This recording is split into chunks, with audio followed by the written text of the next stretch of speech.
Hey guys, we're doing a Chloe update and a Matthew update. So we're very proud of Chloe. She's been working really, really hard at school and on the potty, which is huge. We had a little bit of a crazy week last week. She had a fall at school. It wasn't, I guess you couldn't say she wasn't walking. We were sitting in a chair, tipping the chair back in an adult chair, and she smacked her head off the floor. It went backwards. I had to go pick her up. I had to take her to the hospital. She was vomiting, so she had a little bit of a concussion. So she's good. She's fine. She's over it. And we have been going to the bathroom pretty consistently this week at school. I got this today. I'm gonna hold it up. Bam! Look at that. That's huge. That's not happened ever. We went from completely holding everything at school to using the potty. Boom. I'm so freaking proud of her. So, that's exciting. I had a company call me this week. It's called, I'm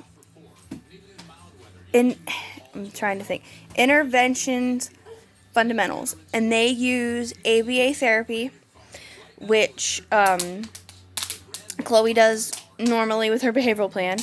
That's applied behavioral analysis. They use a system of like rewards and consequences to change the child's behavior. So they use ABA to basically potty train. They have a huge success rate of like over 90%. They are in your house 5 days. They are in your house, he said, usually from about 10 a.m. till about 8 p.m. at night. They're going to be here. He said it is extremely intense, but they guarantee by the end of the week she will be potty trained. I don't know when this is going to happen. I'm waiting for them to email me.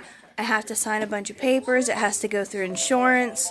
Her BSC has to sign some stuff, so it's a process. I don't know when it's going to be happening. Downside, I have somebody in my house for 12 hours a day. They will follow her at school, I believe, is what they said, so we're going to just wing it, see what happens.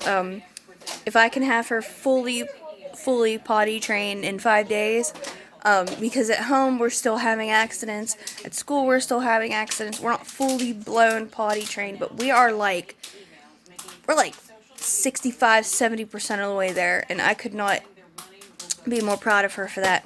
You ask any autism parent, the hardest thing is potty training. It really is. It is. You don't think about it, but it is such a huge process.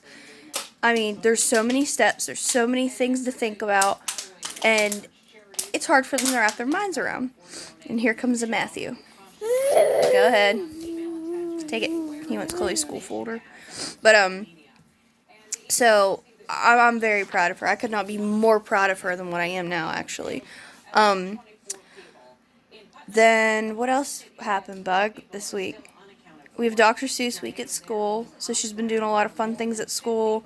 I mean, we've had a little bit of behavioral issues, nothing too major. Matt and I think she's getting growing pains in her legs and her feet. The other night she was really upset. Out of nowhere, she just started crying. I mean, bawling, grabbing her feet, grabbing her legs. At that point, it makes it really hard because she can't tell me what's hurting. Or she can't tell me why she's doing that. So I then had to guess. So Matt was like, maybe her legs or her feet are hurting her, so she's grabbing them. So I grabbed some lotion and I rubbed her feet and her legs. It seemed to help. She seemed to like it. She likes that generally anytime, but, I think she is getting some growing pains. Matthew, as far as he goes, he's still in therapy. We're still doing it once a week. Therapist says flu this week, so we had to scratch this week. I think he's doing well. There are still some things I'm like, I stare at him and I'm like, I don't know yet. I really don't know if he's autistic or not. I don't know. Um, if he is, I believe it's going to be a mild autism. It's not going to be like Chloe. Chloe's level 3 diagnosis. I don't think Matthew would be that high. But there are some things that are concerning to me. The speech again, still, it's there, it's not, it's there, it's not. He is getting molars in right now, so that might have something to do with him not speaking as much. That is a thing. Once kids are getting molars in, they kind of dumb down on the speech a little bit because their mouth's hurting them, you know. But I don't know. I still don't know. We're still walking on our tiptoes. Probably about 60% of the time, I'd say. We're walking on our tiptoes.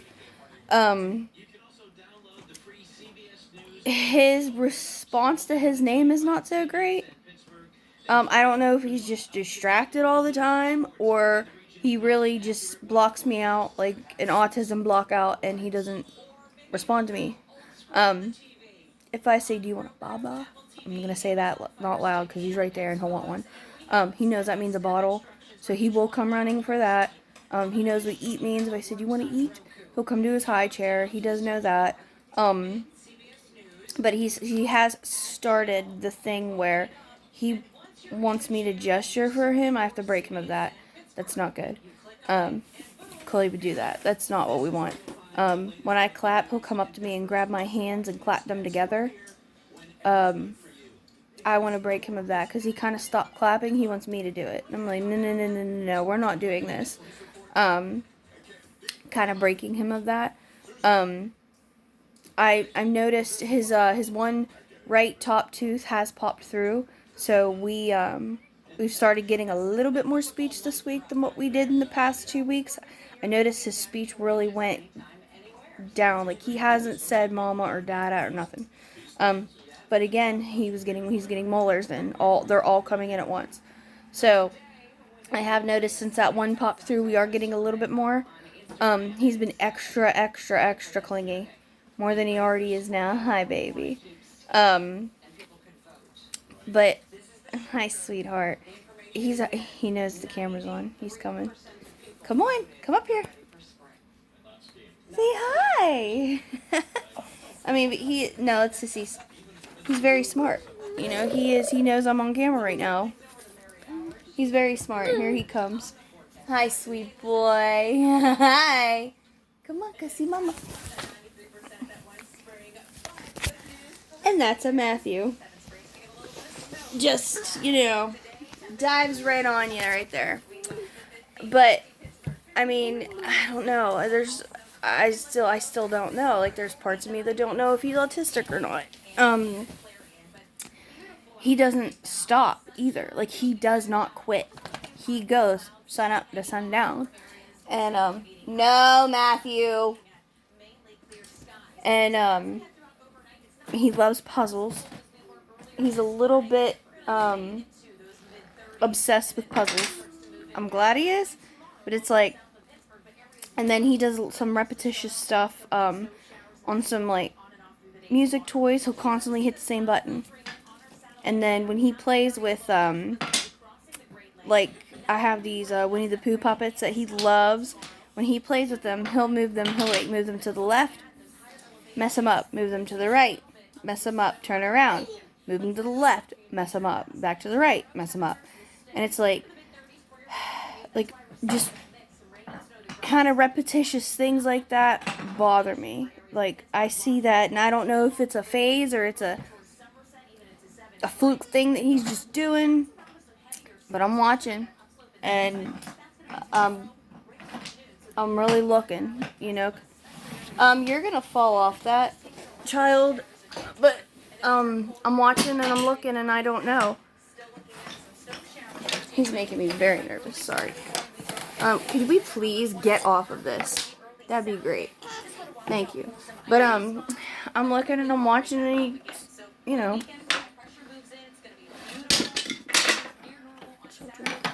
I don't know. I don't know if he's autistic or not. I'm gonna continue to watch him though, for sure. because there's some things I don't like that I'm seeing, but there's things that I love that I'm seeing. So it's like,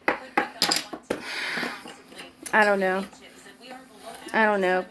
His therapist told me she sees no red flags. I trust her opinion a lot. We had her with Khloe. I do. I mean, I really, really value her opinion.